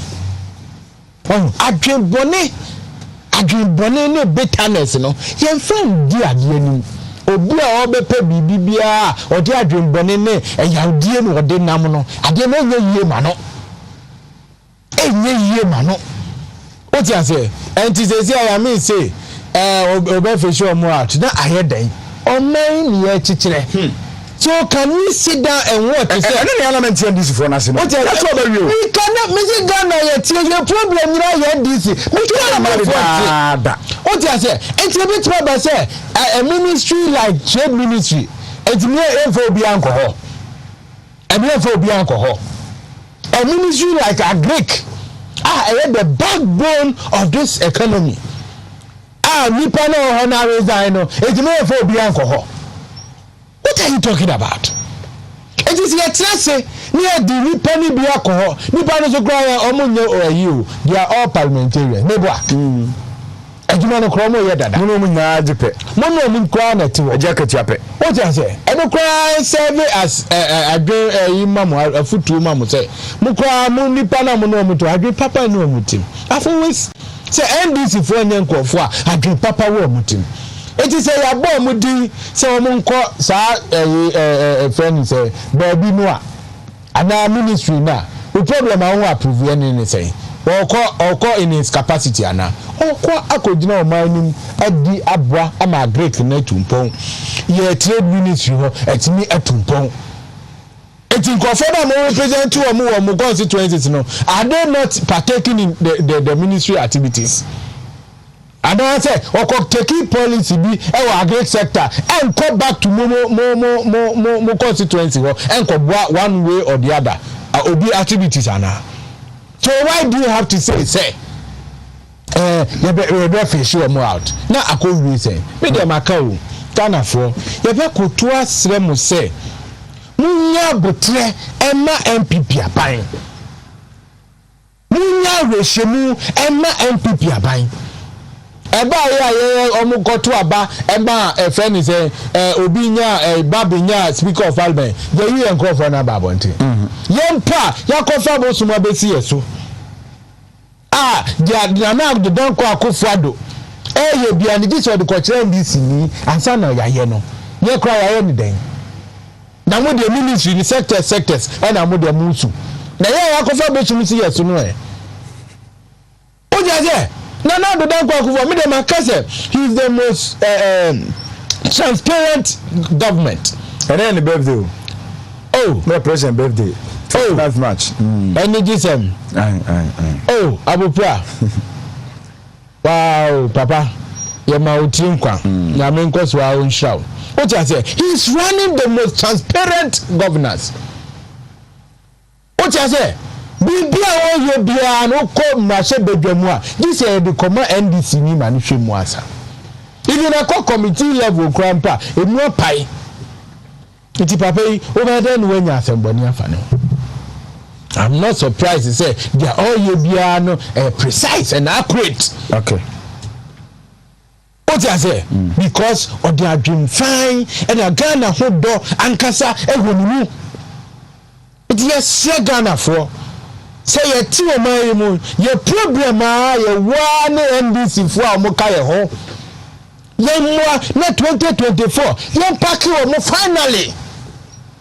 Na temputuo any jumaso a ye pese omayi kodru no dia pay ye pese omayi kodru no yitimi kodru mena mi bay se wudru Coca-Cola to a friend is a high school junction askwase na okay awade yesu edom na se wotwa so me ko me twa so e ko kwa go do lego what say na na ye ko chema edom e obi biara okọ ba e mo ko fidio baba so kwana so se bie kwan bie hu ko fidio bie kwan do bebie obia na edan a ewo ba bie nka gba okoduri obi the caterpillar na du obi dan half o he nipa no opie firi dem anu otokwan enti no MPP ehihye pa okay o ti ase enti yan koswa ni enya awishimu na NDC for there me say they will lose again. I've heard the Mama say, any agents no be kwa kojo be mo attire anom. Look. I say ya can be attire. And how do we agent?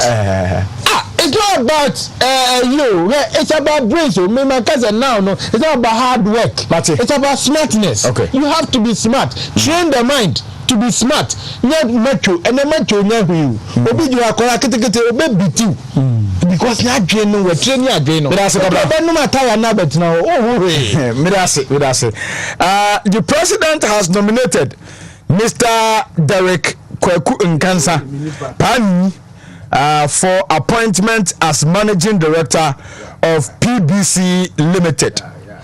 Ti Pania na ope national chairman na first vice free UK buy ya we nya no ni na dem Kwakufuado appointed say onko MD en koda PBC ano nti na menini shia yes menini shia wo oba chairman you know na Produce Buying Company Limited ona na akoye MD and congratulations Pani obra anya kwa oba chairman ye dia also okay I'm so happy for you pa many kojo o mama kojo Frimpong a oye juma e National Youth Authority okay program ye was say o share because o wan cry nti o mo hwe ye tia no pa e tia no many kuma political planner And then the birthday. And then I kind of have some Jesse. A gentleman. Yes. Yeah, he's a politician, a young guy who do politics with genuity. A very gentleman. Yeah. The political planner, and then also say, so you see, when he should tell you political planner and the president and the birthday the same day. Sure. And then it shows a branch and also or dachi kama. You see, when people like Joseph Yamin speak our mind, what you need to do is just keep quiet, reflect, and ask yourself, say, omu track record to say. 101.3. Joseph Yamin. The track record of my it is say, when he says that they will face, you see, me makachire. I make chairman for me catch the ordinary Ghanaian. Any DM we should elevate our mindset towards politicians. Okay. How is it going to do it? Joseph Yamin. How is it going to do it? How are you going to do it? So are they telling the MPs that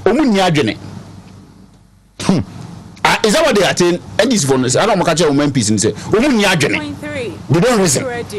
They can't think for themselves and they can't think for the country. Are they aware that our current minority leader told some friends of him that Brian de Nkomanonko because it's a personal friend? Are they aware? I think forces are no kind. See, are they aware? Maybe. That's Brandon Adamfu. And then those NDC for no Omukaza, are they aware the kind of influence a Brian ever or some of their MPs? Who was the number one person NDC for 9% approval? Brian. Technically, he end up getting more votes than the rest. 167. He should be telling you the kind of person that he is. He should be telling you the kind of person that KT Hamon is. We should take things out of ordinary politics and amount for it. We should.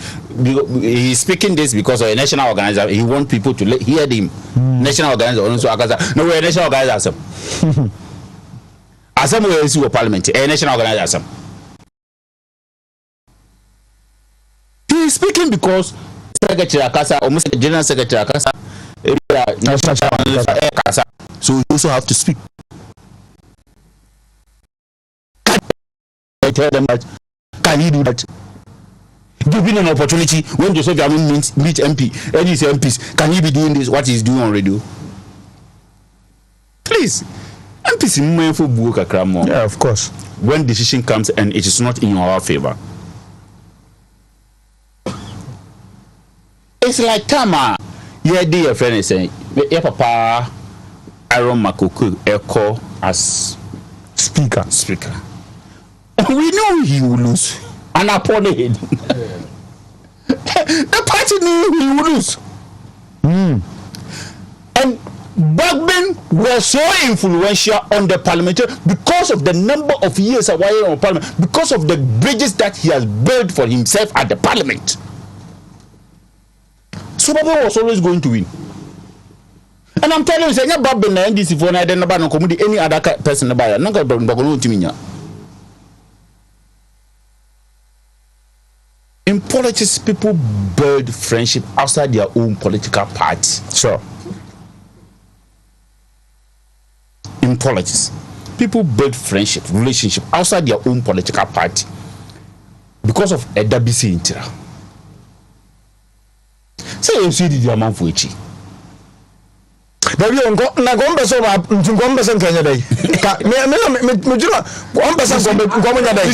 I was discussing with somebody.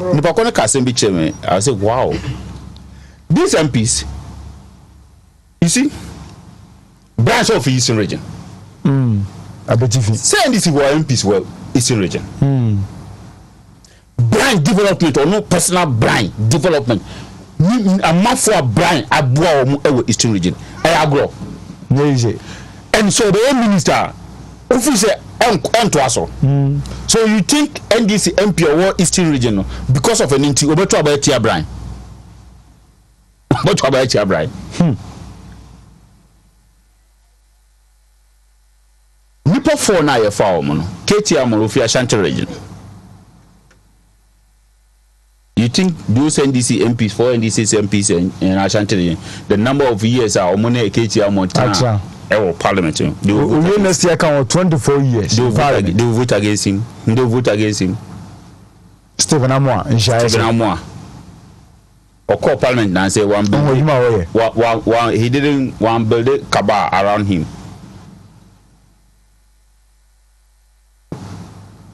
When you have people like Hakumsimu, Afenyo Mackenzie in parliament at your side, Brian himself at your side, you have strong people. They were Machu Puku Prempe people that they call their colleague MPs and give them money to solve their constituency problems. And you think that Mepe vote 20 or Bano Bekasa Children and Bakonu Wunti because partisan politics. Aside that, he has given him reason why also to Abama. Because the reasons they were given. And NDC, what was their reason of saying young to Abama? They have only one reason. I'm going to say government inside in this one. We say government inside in this one under this economy. Mama, then the size, saying. It may be say 88. We the 3 wise men account 188. 88. So hypocrisy and dishonesty sometimes kill it on me because people are not honest. People are not decent. 88 minus 10 regions. 10 regions. Now 86 minus 16 regions. We say a dozen. So that was their reason. They couldn't say that said you Brian is incompetent. It's not fit for that purpose. I was the national security or my mom for you see. What was the findings of the committee? Did the findings of the committee implicated Brian? I don't think so. So, you see, the moment there is a report, until otherwise, the report remains. The moment there is a report on the friends Ayawasu West Ogun election, there was a report on it. Nobody has contested, or even if the report has been contested, then the particular report has not been overruled. That particular report has not been overruled by any court. And this original report now the by na President Asante so no, and the original report. So if Brian has not been friends say in fact so bobuya emmo no and I say en chin so why bonia, why do you use it? Their issue was about KTM. What was their issue about KTM?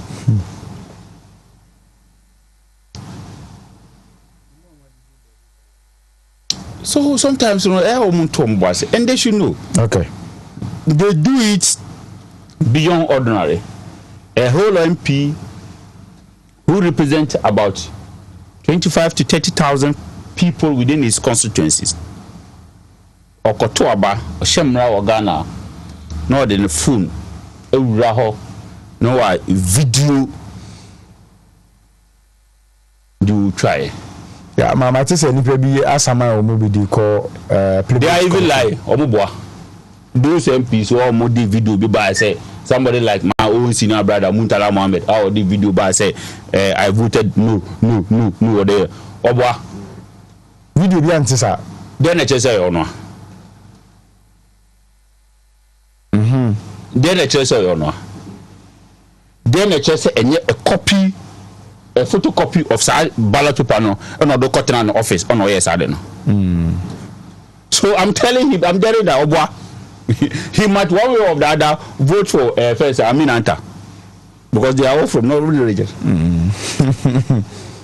And so very nice. You see, he might one way or the other voted for Aminanta. because why the reason Benton or Ruben rejected voting for Abilata.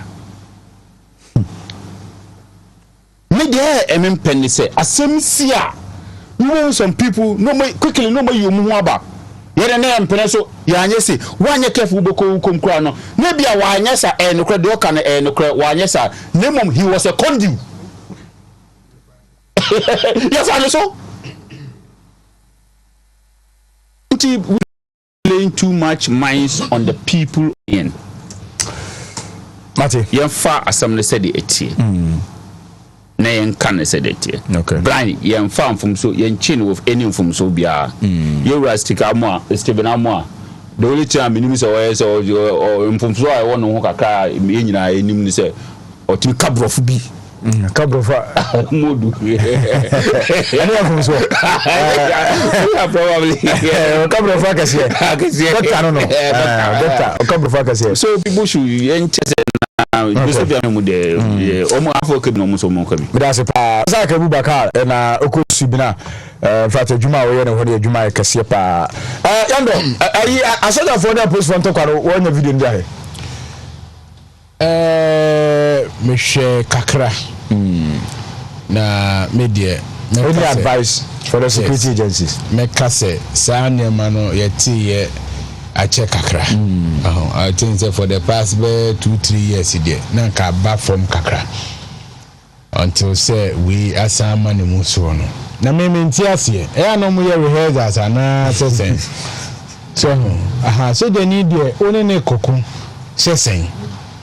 Say Abu-Prah they are per time na try to read about the military training. Ye training wo mo say me good. No, me person who a choir a fast so I did training soldier. You who train no say a friend is saying civilian onye na danfo. What you say adwe di sheni timu no. Ne ma no kura yes, ye di sheni timu say wo ni nam ho no wo nya na danfo. So what you say I say wo kra wo so ni data e kokun. Me gina wona me won tokwa na. Me menti ase. And the police use training say also settle disputes. What I say, my internal peace, cohesion, any adjuma, making sure say law and order. Mrana yenyina de boy home brano. It has been enforced. And I say, ye di year adjuma. When you see the external aggression or bemwa with all might, some minimum force na mumu use no. Or the external force never. It is a very extensive one. What I think 2 years I wouldn't make cocoa. Maybe would the opposite uchre. And after it all, no, what do you want to say? What message are you sending to us? Soldier for and a police for Abu soldier. Intimidated. What I say? Send your own cancer some media and you're afraid you're question mumu you mukina ye. What I say, my afraid or cheap police in any way no cry. Now me pay. No. Yeah, Trimpontia, they set up the various security agencies. Say internally, police reform Abu-Prah. Na obia on person dem rabe ye adwuma no. Omo hwe no onye. And external ones o man ana ekrobia on person Ghana. You be di ye ana say person to share so no. Sa asoja fui enko. Nti dey na mo premo. Ana ya tese the soldier for pay akoma police for. Anything I'm going to talk. They made it to be quite yes. How do you know? Funny say, see a bullion van be na post phone normally only and I say, Danny, they are coming to their phone. I don't know. No one I will control also. I ask him. Bullion van. No bullion van there. And no crop for her. Abu-Prah, my main car certain way. Say there was a robbery. Say 1 year, say 2 years ago. Police ni we are not bullion van we boni to any other day. And I'm rabbi say you making sure say all the banks auto bullion vans to carry their can you say almost kameboa. Then they say a friend bullion van na say Sanchez bi nom de atare ho nom ne camera bi asisi ho. Me hwa na se na kofo ho mo nom dada ho mo. Mo dada hwan. Ade o bulova ana mu bi. O ti ase bulova no eye bulletproof o. U body to a emfa. etuo koma emfa na we de oma kona se magazine ene ye de chance bi atare ho ene o mede tuo kro kitua bi ene o mde camera CC car ne so na o mde light CC cars ne so na say na kofo mo mu deceive hwan na mo dada no amamo beta na say camera AC car ne so camera chidipa ana camera chutudipa monye de wo se mo ye equipment was some of the carry sikano should be done than say one kasa mo be compromise na a chain no akofa ewuo because we are not going to sit down for security agencies or make us through that.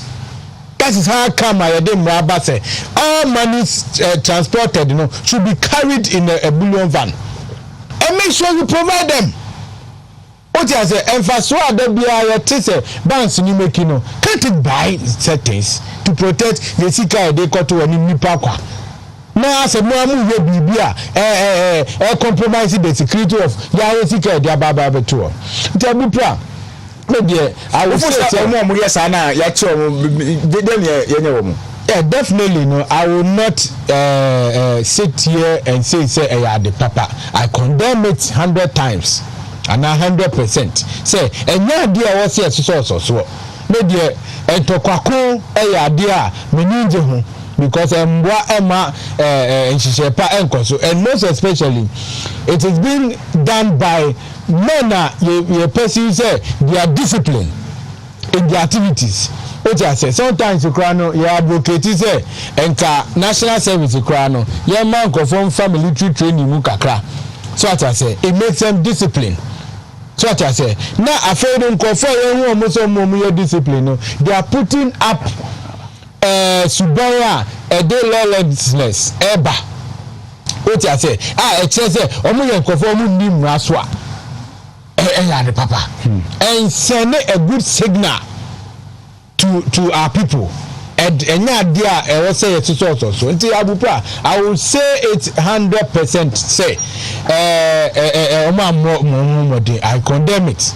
It should come with the right apology to you na emfa asumbi embe. Okay, Razak Abu agro go na fina nia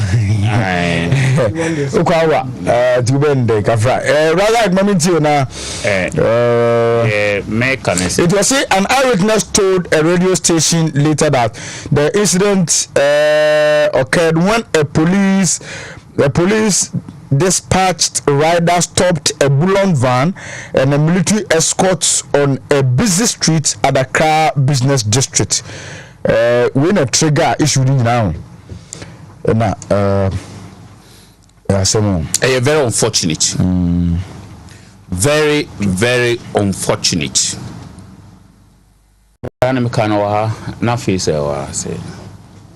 Because of a shaman, we couldn't know how dangerous the actions of the military now also a shaman. And then Yabo police inspector. And then Yabo police inspector. One Abu police inspector is a military. And you be a police inspector or more bono no. Military for no bono no. No police inspector. No police soldier ni ana. Ashama na omukọ ashama. Say na yesi ye first ashama for no ekoku soldier ni ana yesa. Eninchi na omubo ye friend say. Omukọ ashama ko ye do omu ye no. Ene enra DC ye no. Police inspector no oku soldier ni ana. Dawe. Oman ye wo mra ho ha. Minjin dise soldier for mra bia e bur Ghana constitution so. Abu-Prah dey say sanatia. Say soldier ni police aye stop bula van enter. Yes, my joy dey some military officers assaulted a police officer who was riding a motorbike by a traffic infraction. Not even his plea that he is a chief inspector could spare him the wrath of the soldiers. You are a police officer, so what? The soldiers are alleged to have resorted. Okay, our sources said blah blah blah. So the police chief inspector and then I make. Oh, okay. No, she mufti. or she just ordinary atade and no she a helmet mpo yeah she bro mu bo nenra eye din pa oyi na ID card kra they still didn't wanted to listen to him. For heaven's sake. But when I say you're too much in the system, because I don't encounter to be. Yeah, military. Our military people, our good friends in the military. For heaven's sake, you are not under military rule. We are still enjoying our democratic and civil affairs and constitutional rights now amount for all. We are still in it. Ghana constitution no, yembutu uniform.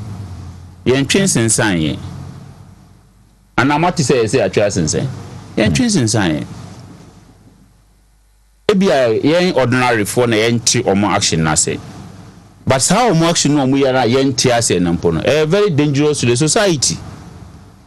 The last time I call your friend say, I know. Nipa ahodo na omuchi eye omudi omuye omu hwan and then a part of incident na you see about soldier ni. Nti abo mu kwa. Ya bu nipa no 186 ya bu mu kwa. Bia ni kama fo bia tima nka bia momo because sanity. Because military for na kwa esa. How will we know? Either say Ochina, we will have a fake military officers entering into a premises. No more boaman for no more for muhodi no more. How will you know? Say no more be say air koswa. And the police ni no more bono no. Ochina be chi MP bi na mean say no more bonasum. By the time I be say o minister na say MP no. Na say. Na say because Ashama de no blank you. Asama de obi anka hwe emura incidents na isi obi anka hwe o ya nya kefa the next moment na be minister na say MPB intimi ntina oman a ye democratic credentials we cannot be staying in a country that we fully believe in wholeheartedly believe in democracy. Okay. Now, a man for Mimi Jidi say, a man a man for be a mufiso, or more hard than saying, and I'm them run show Munsem, and I'm weird or more. Okay.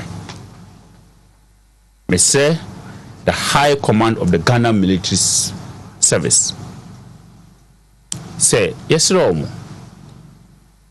One too many of the other. It's not even giving out a good image about the military. We should be finding a way. The military should be too much extremely patient in handling issues like this. Okay. They should be extremely patient and handle issues like this. I'm sorry, the actions of the military is it was in a very bad taste. Okay. And you can say it's also. Mati, me da se pa Razak Abubakar. Feza. Yeah. Oh, Gafra.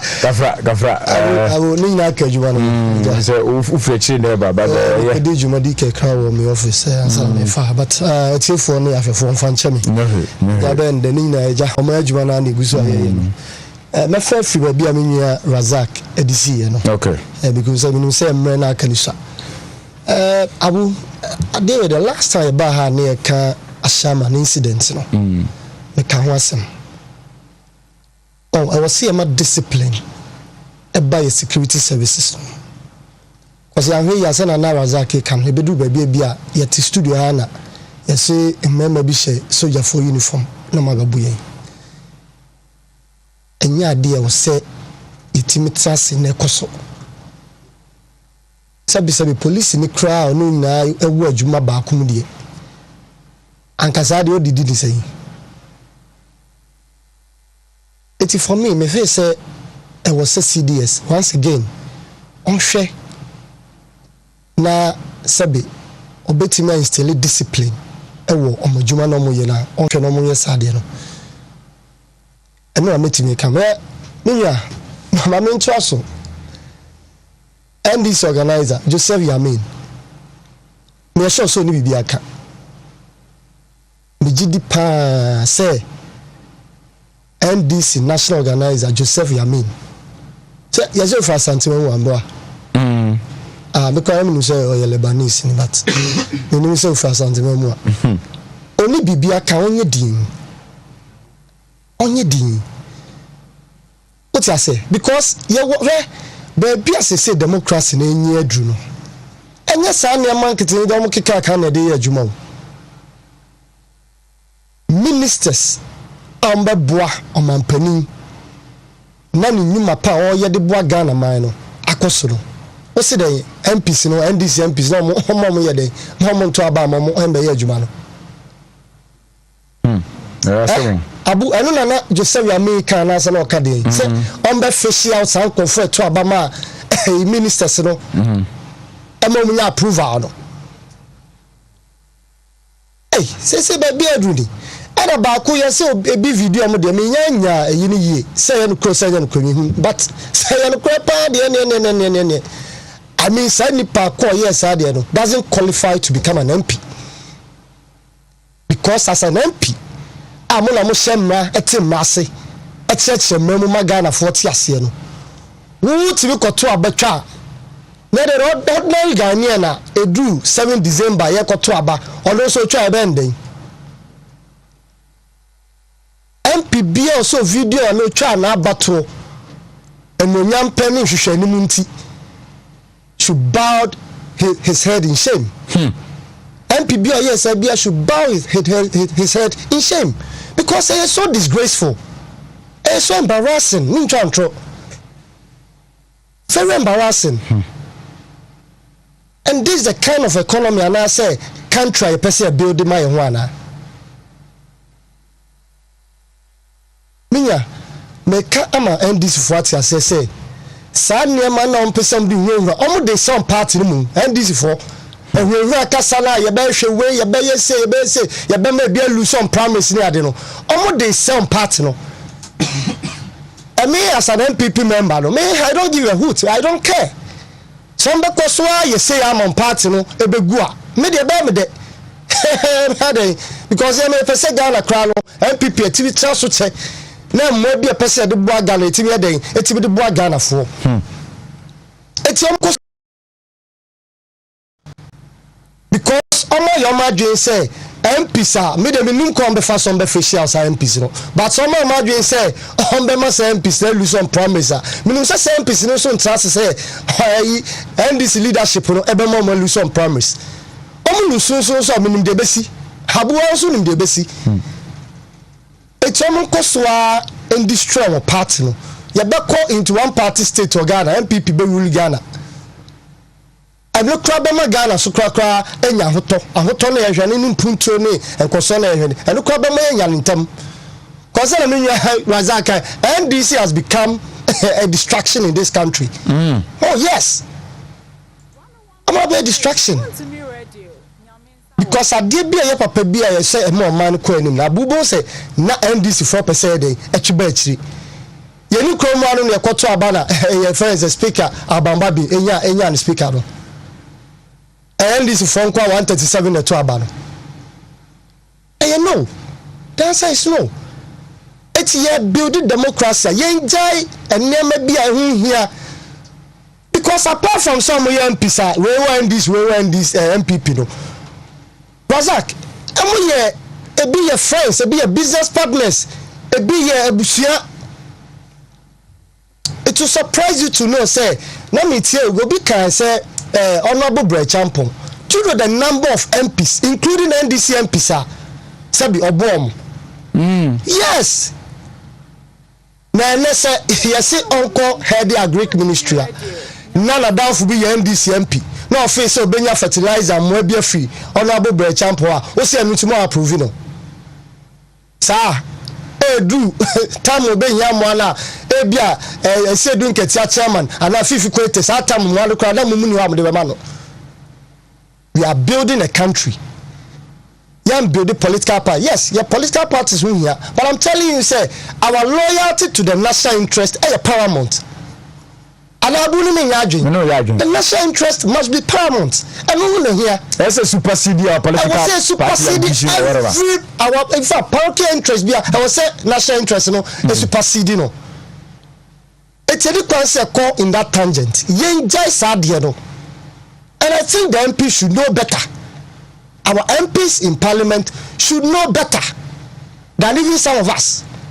Say you're building a nation. Yeah, can say we want this MPP because ebu amanu.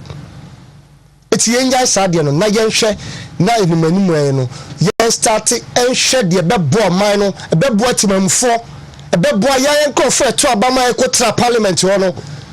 Because I can tell you for a fact, say there are so many people more outside that they can even perform better than in confer parliament. It's an opportunity that we wenya and they are parliament. It doesn't mean say or so cheap or man yede ekwachi. Na na me busa say o man you man tumu asa na yede. Na yede because you see a confer your president nominate you nyina yi.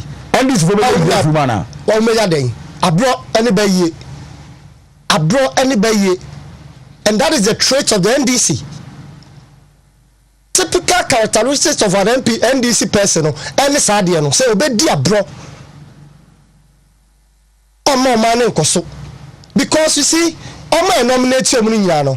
I think one pen MP. Razak, meaning say if I stand to be corrected, but majority of them, about 6 of them, 6 of them are MPs. 6 of them are MPs. Our salaries that. Eti enfa any extra burden bia e ma meto o man so. Cause some paid that. Difference I want MP akatuemu ni ministers akatuemu no. Ya kitu e bi 435 Ghana cedis. Na me tie abujim 400. Wait. Eti da say jai say ministry to say agree any trade and industry and now say me e obi anko. There you say NDC times no mo je minister akatua sa je MP. Of course, double salary. Oh, come here, Omenwa. And man, Gia. And I'm look at me say, government appointees from ministers and CEOs near Ijaro. I'm not catch on salary by 30%. Now, we say this was moon can be my own. This is 30%. Sure, that's what that's about 70, I'm about 30-something%. You see, NDC 4 and I look on almost so 10% on time. I'm so be until and you show him call and let's say better say no double salary. And then MPP Nanado Dano and let me money tinkwa and did the birthday. Let me go so in Shano. Rather that's also president. Oh, Razak the same in Soja. That's also president. Now go ponko so in Shano. Na o man ahoden, no man in check. No team fan some Ghana.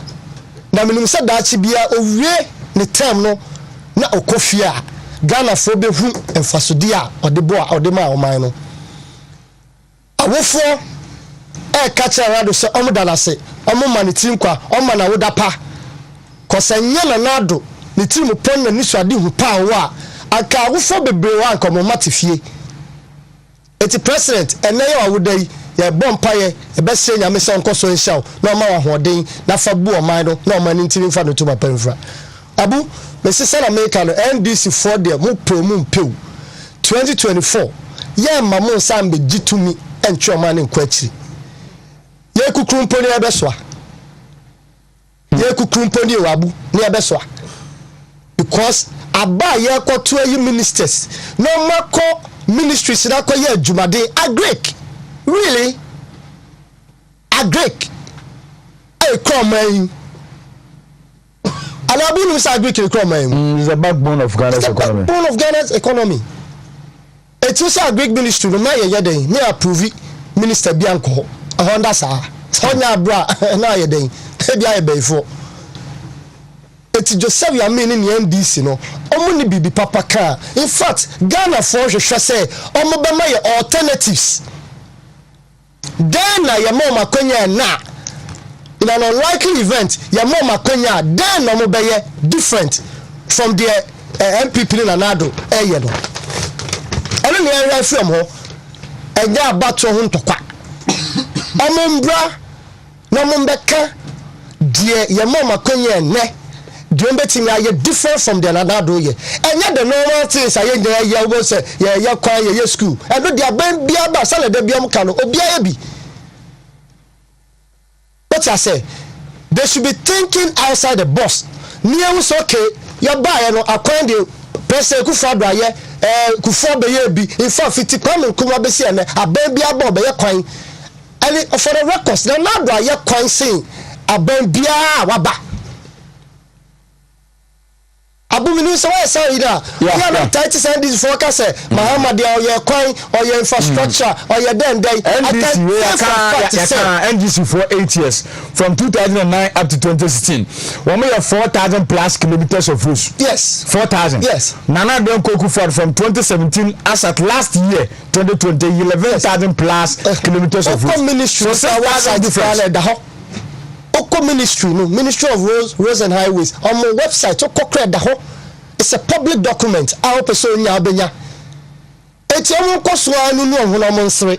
Na Ghana for the minim say omo ni madwuma pa President Akufo-Addo even in the midst of COVID-19 in Russia Ukraine war amo man we are seeing ya den kra no. Na Nado is performing far better than John Mahama, former president. Eti Ghana for nim omo eno me free eyi na say me no so kwa kra. She kwa fi pokuase ya ba omo biam. Yeah. The pin Sawomachi. So no more the double no. Yes. No. 5 lanes. 5 in, 5 out. Yes. Now if you say where you are kitwa.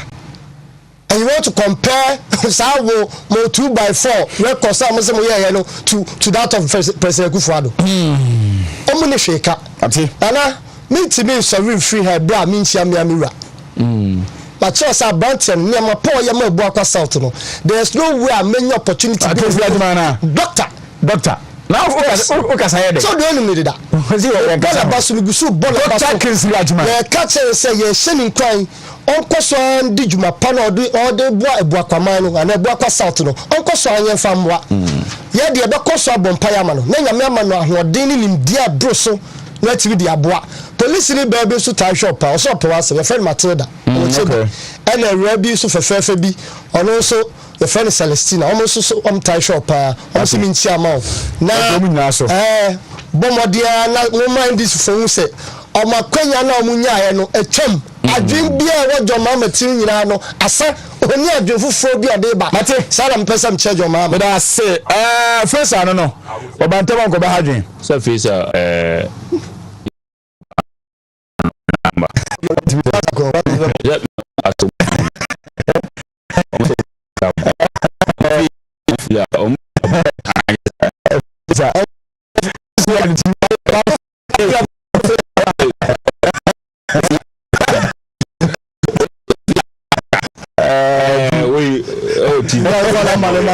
Yes, we are from no, so and then as I said, the police in Matilda. As a record, I didn't say, the amount. Yes, I did. Matilda, so every economy sending more money at the yeah, no, police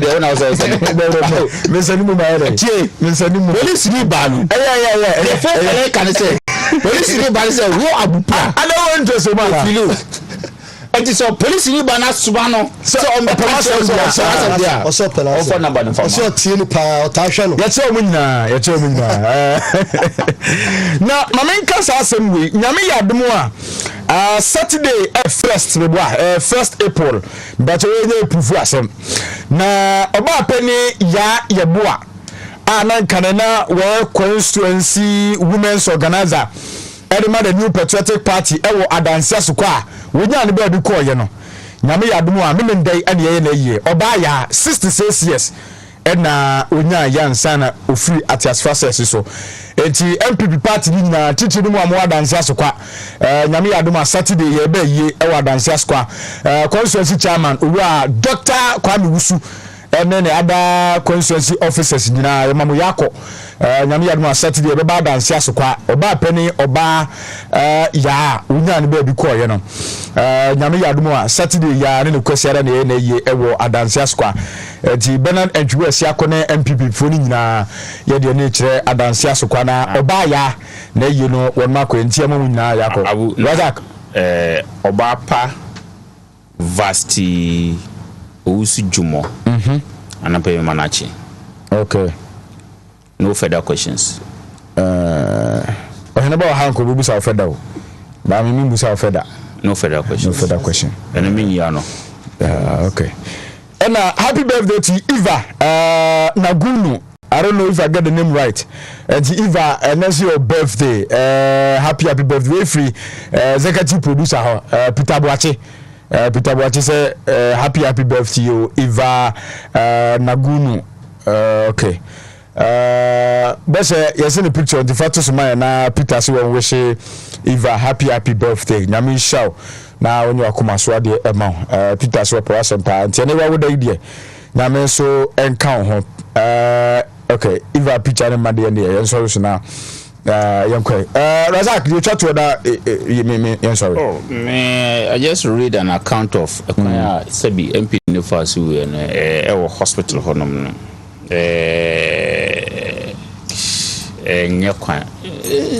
Hospitals been a wa enu bi wo ye di panyin bi ti ba ti say MPC. Na they say someone ebusian for so munko outside the hospital no munko to a room. We should be very serious in this country.